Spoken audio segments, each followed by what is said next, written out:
Assalamualaikum warahmatullahi wabarakatuh. Halo guys, jumpa lagi dengan saya. Pada kesempatan kali ini teman-teman, kita akan membahas tentang esensi, urgensi, nilai dan norma dalam konstitusi negara kita. Kita tahu bahwa konstitusi adalah dasar dari pedoman kita sebagai warga negara dalam membangun dan menjalankan berhubungan masyarakat dengan warga negara satu dengan warga negara yang lain. Oleh karena itu, kita perlu mempelajari bagaimana sebenarnya konstitusi terbentuk, bagaimana kita mengamalkannya dalam kehidupan sehari-hari, bagaimana kita bisa dikatakan sebagai warga negara yang mematuhi akan peraturan hukum yang ada di Indonesia. Mari kita belajar bersama. Ada 4 hal yang akan kita pelajari. Yang pertama yaitu pengertian dari konstitusi, sumber historis, sosiologis, dan politik, bagaimana dinamika dan tantangan dari konstitusi sekarang ini, dan yang terakhir adalah esensi dan urgensi dari konstitusi itu sendiri. Pengertian dari konstitusi terletak pada bagaimana aturan atau hukum yang berisi tentang ketentuan yang mengatur bagaimana pemerintah dalam menjalankan. Dalam hal ini adalah bagian atau isi dari konstitusi itu sendiri. Jadi bagaimana pemerintah menjalankan, memiliki pedoman yang menjadi dasar dalam menjalankan pemerintahan untuk mengatur warga negara satu dengan warga negara yang lainnya, maupun berhubungan dengan negara yang lain. Maka dapat kita melihat konstitusi itu sebenarnya mengandung permulaan dari segala peraturan yang mengenai suatu negara, atau dengan kata lain bahwa konstitusi mengandung permulaan dari segala peraturan mengenai negara. Jadi sebagai rujukan pertama jadi sebagai acuan pertama tentang peraturan yang mengatur warga negara maupun yang mengatur tentang pemerintahan itu sendiri, dan sebagai peraturan dasar mengenai pembentukan dari suatu negara. Jadi ketika ada sebuah konstitusi, maka negara ini sebagai bagian dari syarat berdirinya Kemudian dari para ahli mendefinisikan bagaimana konstitusi, mulai dari Lord James, kemudian Strong, kemudian Aristotles, tentang bagaimana konstitusi adalah, kalau kita bisa menarik garis bawahnya bagaimana konstitusi adalah prinsip-prinsip dalam mengatur tatanan hubungan antara pemerintah dengan warga negara maupun warga negara dengan pemerintah dengan sebaliknya dan bagaimana warga negara dengan warga negara dan bagaimana hubungan pemerintah dengan pemerintah yang lainnya. Dari situ kita bisa melihat urgensi dari konstitusi adalah fungsi dari konstitusi sendiri Jadi bagaimana membatasi atau mengendalikan kekuasaan penguasa agar tidak menjalankan kuasanya dengan sewenang-wenang terhadap rakyatnya. Jadi menjadi fungsi kontrol sebagai penguasa dalam menjalankan pemerintahannya. Kemudian memberikan suatu rangka dasar hukum bagi perubahan masyarakat yang dicita-citakan pada tahap selanjutnya. Jadi sebagai konstitusi biasanya bersifat umum dan akan lebih diatur kembali atau diperinci dalam peraturan-peraturan selanjutnya yang lebih memperinci, misalnya tentang undang-undang, kemudian tentang peraturan pemerintah, kemudian tentang peraturan daerah. Itu adalah aturan-aturan yang lebih khusus yang mengatur apa yang dituliskan dalam undang-undang dasar atau dalam konstitusi sendiri. Kemudian dijadikan sebagai landasan penyelenggaraan negara menurut suatu sistem ketatanegaraan tertentu yang dijunjung tinggi oleh semua warga negara. Jadi konstitusi ini sebagai landasan dalam penyelenggaraan negara, dan semua warga negara harus mengakui dari konstitusi yang mereka gunakan di negaranya Kemudian yang terakhir adalah menjamin hak asasi warga negara kalau di Undang-Undang Dasar kan pada pasal 28. Nah, di mana hal ini sebagai syarat fungsi dari konstitusi sebagai pengawas, pengatur, dan penyelenggara dari pelaksanaan negara, hubungan masyarakat satu dengan yang lainnya maupun penyelenggaraan negara oleh pemerintah.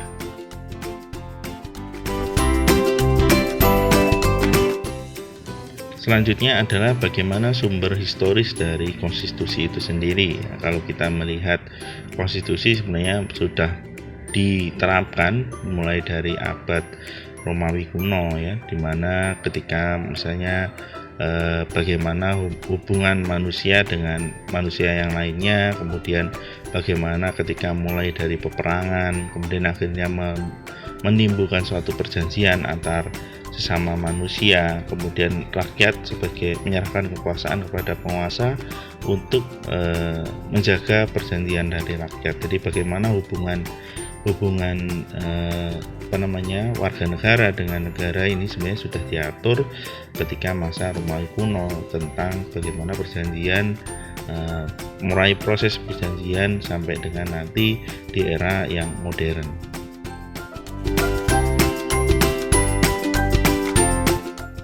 Sampai dengan akhirnya pada bagaimana menyatakan Tuhan sebagai pelindung, kemudian karena memang pada masa-masa tersebut bagaimana munculnya konstitusi sebagai aturan adalah untuk melindungi rakyat dari kewenangan ya yang sewena-wena oleh raja-raja zaman dahulu ya, karena raja zaman dahulu kan rata-rata memang tidak ada kebebasan dan mereka memiliki dasar aturan bahwa mereka adalah Tuhan ya, sebagai perwakilan Tuhan, sehingga mereka berhak melakukan apapun terhadap warga negaranya. Kemudian makanya munculnya konstitusi ini sebagian dari mengatur kekuasaan raja zaman dahulu agar tidak sewena-wena terhadap masyarakatnya ya. Kalau kita bisa melihat dari Louis ya, kemudian bagaimana hal tersebut bisa menjadi acuan dari berbagai kerajaan yang akhirnya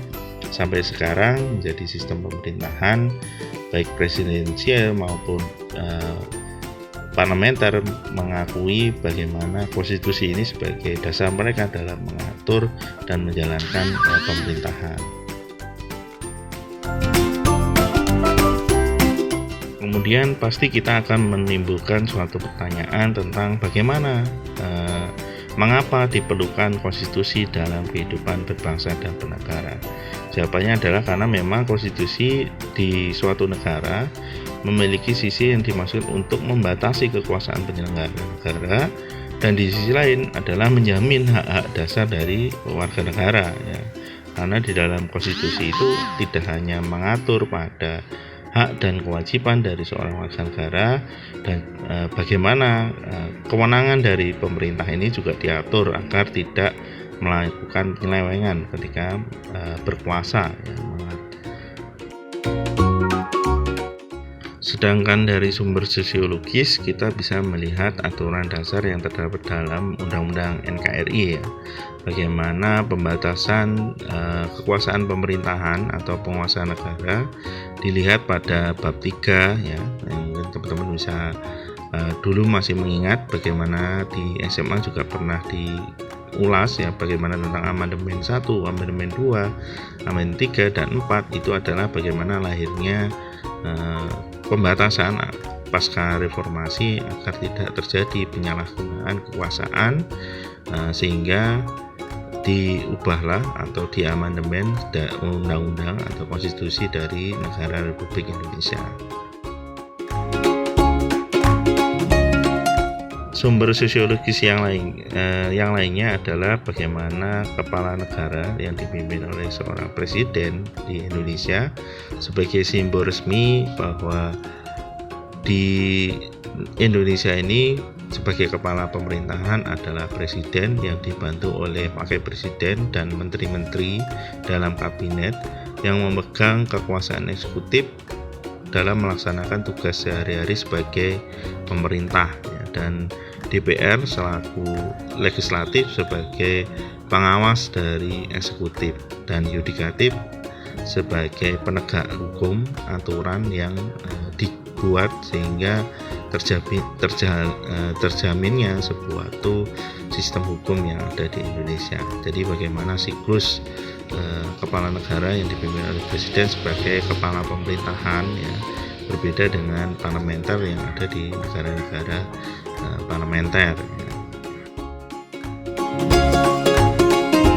Konstitusi juga diperlukan sebagai membagi kekuasaan dalam negara. Seperti yang saya jelaskan tadi, bagaimana konstitusi membagi kekuasaan atau pembagian kekuasaan antar lembaga yang ada di dalam negara, mulai dari badan legislatif, eksekutif, yudikatif. Jadi bagaimana konstitusi ini menentukan cara-cara pusat-pusat kekuasaan itu bekerja sama dan saling menyesuaikan diri satu dengan yang lainnya, serta merekam hubungan kekuasaan dalam negara sehingga terjaminnya proses siklus pemerintahan yang damai dan saling mengawasi satu dengan yang lainnya.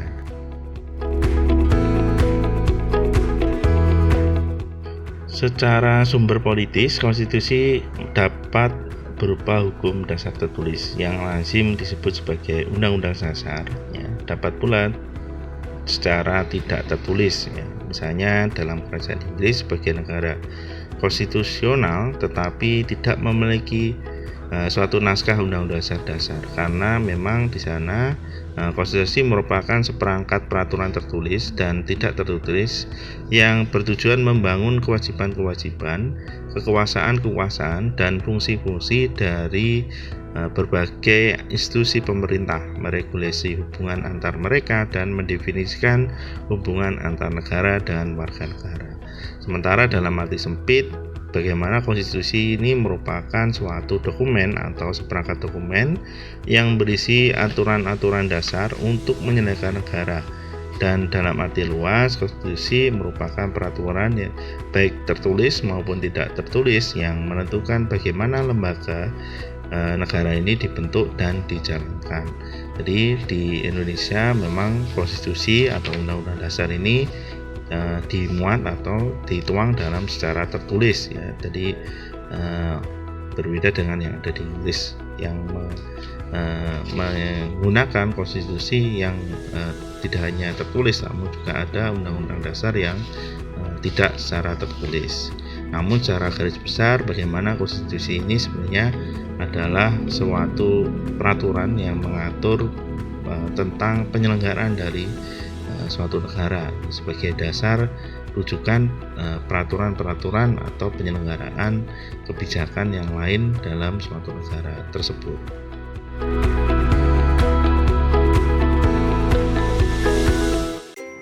Selanjutnya adalah dinamika dari konstitusi di Indonesia. Kalau kita melihat, teman-teman masih mengingat tentang peristiwa sejarah mulai dari lahirnya konstitusi kita pada tanggal 18 Agustus ya. Kalau teman-teman masih ingat pada sidang PPKI pada pasca kemerdekaan pada tanggal 17 Agustus menghasilkan tiga rumusan, di mana salah satunya adalah mengesahkan Undang-Undang Dasar sebagai konstitusi kita.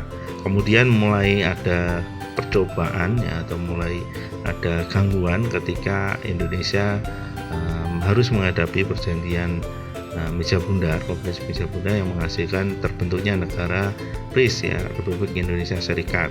Hal ini tentu mengacu bagaimana Undang-Undang RIS akhirnya berlaku menggantikan Undang-Undang Dasar 1945. Artinya hanya berlaku 4 tahun ya. Kemudian pasca Undang-Undang RIS diterapkan, kemudian terjadinya gejolak yang teman-teman mungkin bisa menyimak atau memperdalam dalam membaca kembali peristiwa-peristiwa sejarah antara pasca kemerdekaan ya sampai dengan berlakunya undang-undang sementara karena kembalinya Indonesia sebagai negara republik dan hilangnya atau runtuhnya negara Republik Indonesia Serikat, kemudian berlakunya Undang-Undang Dasar sementara tahun 1940 yang bertujuan untuk menggantikan Undang-Undang Dasar dan menunggu rumusan undang-undang yang baru. Namun karena proses yang lama dan proses peristiwa politik ya, karena ada genjatan, ada mulai dari serangan dari Belanda, kemudian mulai pemberontakan di berbagai daerah, akhirnya memutuskan untuk kembali lagi Presiden Soekarno memutuskan untuk kembali lagi menggunakan Undang-Undang Dasar 1945 yang lama sampai dengan di masa Orde Baru, di mana Undang-Undang Dasar sebagai kitab yang tidak bisa diamandemen dan tidak boleh dirubah karena peristiwa GS30 PKI, pemberontakan yang dilakukan PKI terhadap Pancasila yang tidak mengakui Pancasila dan ingin membentuk negara komunis, sehingga kemudian Undang-Undang Dasar dan Pancasila ini dijadikan sebagai kitab yang tidak bisa diubah dan tidak boleh diubah. Mengubah Undang-Undang Dasar dan peraturan Pancasila maka dianggap sebagai komunis yang ingin memberontak kepada negara, sehingga pada periode Orde Baru bisa dikatakan sebagai terkadang Undang-Undang Dasar 45 ini disalahartikan atau disalahgunakan dalam tanda kutip ya, misalnya dalam pasal pemilihan ketentuan dari jabatan wewenang jabatan presiden ya, dimana yang seharusnya 5 tahun namun tidak ada batasan, sehingga presiden dapat dipilih kembali setelah 5 tahun. Artinya presiden dapat dipilih berkali-kali setelah 5 tahun masa jabatan. Nah, itu berbeda ketika Undang-Undang 1945 ini versi amandemen, di mana dalam amandemen tersebut mensyaratkan bahwa presiden hanya dibatasi 2 kali periode. Jadi ketika nanti di periode kedua berakhir, maka dia tidak dapat mengajukan kembali menjadi seorang presiden. Nah, ini sebagai bukti bahwa konstitusi ini melakukan pengawasan, kontrol agar tidak dijadikan penyalahgunaan ya, wewenang dari seorang penguasa ketika memimpin pemerintahan di negara Indonesia. Nah, ini adalah dinamika yang sangat panjang prosesnya, bagaimana konstitusi yang ada di Indonesia. Kemudian pada tantangan konstitusi ya, mulai dari pertengahan 1997 ya, di mana era ketika itu terjadi krisis ekonomi dan moneter yang sangat hebat, sehingga memunculkan gelombang demo atau unjuk rasa yang sangat besar karena harga-harga pokok makan naik ya, menjadi sangat mahal, sehingga masyarakat harus turun jalan. Dan pada tanggal 21 Mei ya, kalau ini peristiwa reformasi, teman-teman bisa memperdalam nanti dalam peristiwa sejarah ya. Jadi bagaimana proses tantangan dari konstitusi ya, ketika mendapat peristiwa atau momen dari pergantian pemerintahan, kemudian terjadi juga peristiwa momen ketika terjadi kekerasan hak asasi manusia, terjadi juga pada bidang ekonomi ya, pasca krisis ekonomi dan moneter. Nah, ini menjadi tantangan yang ketika itu sangat besar di konstitusi kita, sehingga terjadinya sebuah amandemen ya, atau perubahan peraturan perundang-undangan dan Undang-Undang Dasar mulai tahun 2000 sampai dengan 2004 terjadi 4 kali amandemen ya. Oke, teman-teman bisa membaca bagaimana tuntutan dari perubahan amandemen Undang-Undang Dasar 45 pasca reformasi, yaitu bagaimana sebenarnya tujuannya adalah menyuarakan tuntutan dari reformasi ya, kemudian terjadinya beberapa perubahan dengan berlandaskan latar belakang tentu saja. Jadi perubahan amandemen ini tidak secara serta-merta karena keinginan dari DPR maupun pemerintah, tapi juga bagaimana masyarakat juga mendukung, sehingga rasa kebersamaan, rasa patuh terhadap konstitusi ini dimiliki oleh semua ya, tidak hanya pada pemerintah tapi juga masyarakat juga menghendaki akan perubahan yang ada untuk Undang-Undang Dasar tersebut atau konstitusi tersebut. Kalau kita melihat alasan amandemen, sebenarnya bagaimana undang-undang dalam RI 1945 itu belum cukup memuat landasan bagi kehidupan masyarakat yang demokratis ya. Yang seperti yang saya ceritakan tadi, bagaimana penghormatan terhadap masyarakat, penghormatan kepada hak asasi manusia dalam batang tubuh, terdapat pasal-pasal yang menimbulkan penafsiran yang beragam ya, atau lebih dari satu tafsir ya, atau bisa dikatakan sebagai multitafsir. Dan maka pembukaan peluang untuk penyelenggaraan negara yang otoriter, sentralistik, tertutup berpotensi tumbuhnya praktek korupsi kolusi dan nepotisme. Maka perlu dilakukan suatu amandemen. Nah, yang perlu teman-teman ketahui bahwa yang bisa atau yang boleh diamandemen adalah batang tubuhnya ya. Namun yang tidak boleh dilakukan amandemen adalah pada pembukaan. Kenapa pembukaan tidak boleh dilakukan perubahan? Karena pembukaan Undang-Undang Dasar 1945 adalah landasan historis dari berdirinya bangsa Indonesia. Ketika pembukaan ini berubah, maka berubah pula histori dari bangsa ini. Maka bangsa Indonesia bisa dikatakan tidak ada. Maka lahirnya bangsa Indonesia ini sebenarnya tertuang dari pembukaan itu sebagai landasan historisnya. Jadi tidak mungkin pembukaan dalam Undang-Undang Dasar 1945 itu diganti atau diamandemen. Yang memungkinkan diganti adalah batang tubuh pasal-pasal yang terdapat dalam batang tubuhnya ya, dalam batang tubuh Undang-Undang Dasar 1945.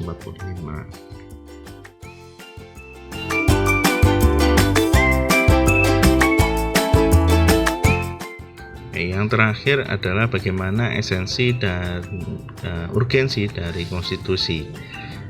Yang pertama, esensi dari konstitusi adalah bagaimana membentuk atau pembentuk dari landasan dari suatu negara yang menjadi rujukan ya. Jadi pentingnya konstitusi atau undang-undang dasar adalah sebagai pemberi pegangan dan memberikan batas sekaligus tentang bagaimana kekuasaan negara ini harus dijalankan. Jadi bagaimana pemerintah menjalankan penyelenggaraan negara dalam sistem pemerintahannya dan sebagai hukum tertinggi, maka di Indonesia Undang-Undang Dasar 1945 memiliki kedudukan posisi yang paling tinggi dalam jenjang norma hukum. Jadi sebagai sumber dari segala sumber hukum, sebagai hukum dasar yang menjadi rujukan dari peraturan-peraturan yang ada di bawahnya. Jadi baik itu peraturan yang dalam tingkat jenjang ya, level jenjang peraturan pemerintah, undang-undang, peraturan pemerintah, peraturan kepala desa, peraturan hukum adat, peraturan agama yang harus merujuk kepada Undang-Undang Dasar ya.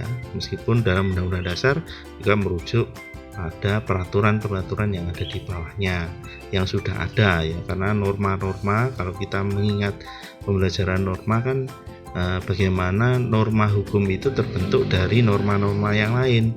Ada norma agama, norma kesusilaan ya, kemudian norma adat istiadat. Jadi bagaimana norma-norma yang ada ini menjadi satu kesatuan yang menjadi dasar sebagai norma hukum yang paling tinggi di Indonesia. Jadi norma yang ada dalam norma aturan ya, norma kan aturan yang ada atau yang mengatur dalam norma agama, norma kesusilaan dan norma adat istiadat membentuk suatu norma tertinggi dalam norma hukum ya. Jadi bisa dikatakan bahwa norma hukum yang ada di Indonesia yang tertinggi sebagai hukum dari sumber hukum adalah Undang-Undang Dasar 1945.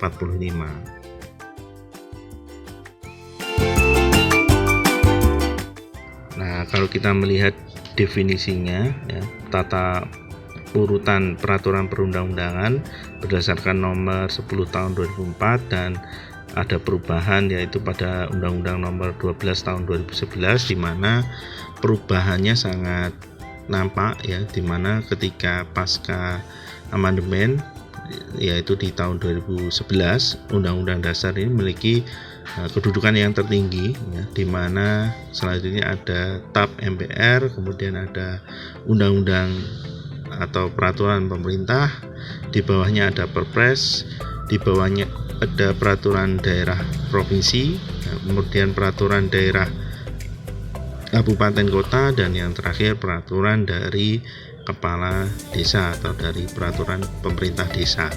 Nah, hal ini tidak boleh bertentangan, ya, artinya peraturan yang ada di bawah tidak boleh bertentangan dengan peraturan yang ada di atasnya. Jadi segala peraturan yang ada di bawahnya ini harus merujuk pada peraturan yang ada di atasnya. Lalu bagaimana posisi dari Pancasila? Pancasila sebagai ruh yang ada di dalamnya, ya, yang membangun spirit yang berada di Undang-Undang Dasar. Lalu di mana posisi Pancasila dalam Undang-Undang Dasar?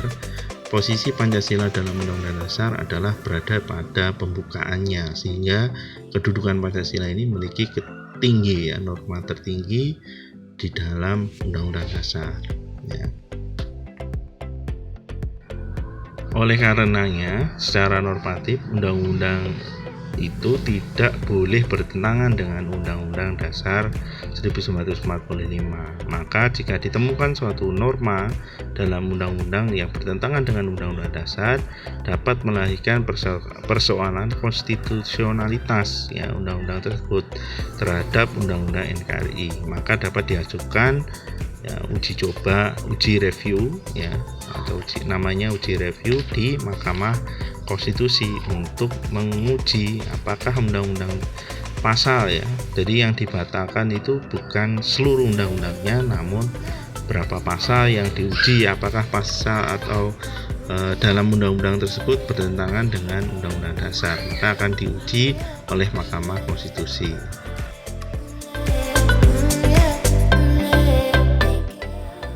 Contohnya nyata adalah bagaimana perubahan konstitusi kita yang sangat penting bagi upaya penyediaan dana pembangunan, yakni pada pajak, ya, pemungutan dan pajak yang bersifat memaksa untuk keperluan negara diatur dengan undang-undang. Misalnya dalam pasal 23A Undang-Undang Dasar 1945, di mana pajak pusat dan seterusnya, ya. Jadi bagaimana ada ketentuan sumber pendapatan negara melalui pajak diatur dalam Undang-Undang Dasar 1945 pada pasal 23A, dan ini akan lebih diperinci lagi dalam Undang-Undang Perpajakan, ya. Jadi ada aturan lagi yang lebih rinci lagi. Nanti untuk memungut pajak daerah, ya ada lagi nanti Undang-Undang Peraturan Daerah tentang perpajakan restitusi daerah. Jadi itu salah satu contoh bagaimana konstitusi kita sebagai dasar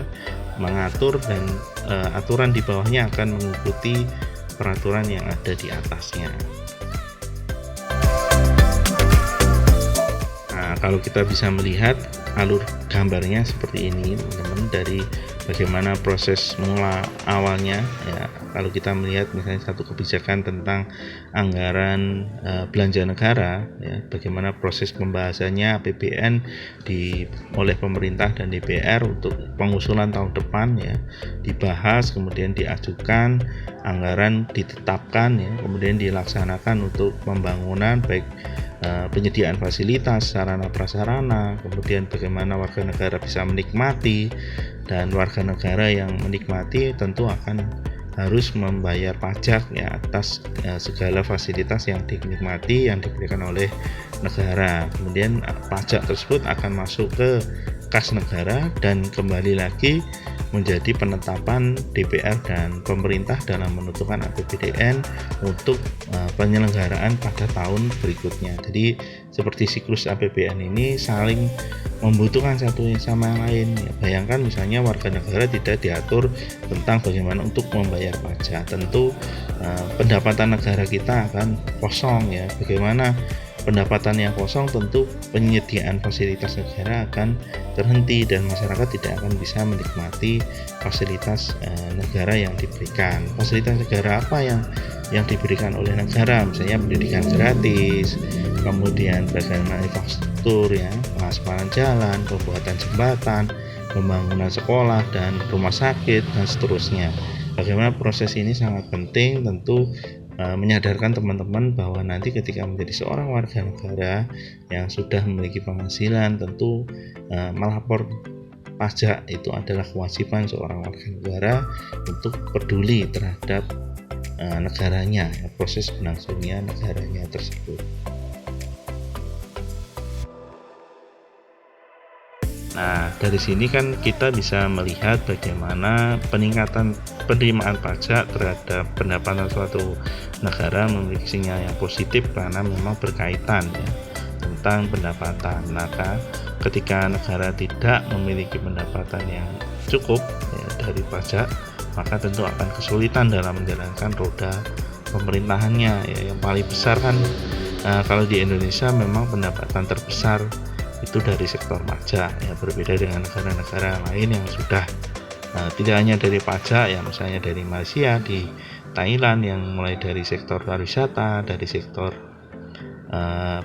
dari sektor pertanian yang cukup mendukung. Nah, di Indonesia tentu sektor pajak ini yang paling besar, meskipun ada sektor pariwisata, ada sektor yang lainnya, namun belum secara signifikan dalam membantu pelaksanaan penyelenggaraan negara tadi. Maka teman-teman sebagai calon warga negara yang nanti menjadi seorang wajib pajak, wajib melaporkan setiap penggunaan atau membayar pajak kepada negara pada tepat waktu, agar negara kita ini bisa secara mandiri ya, menyediakan fasilitas ya terhadap warga negaranya.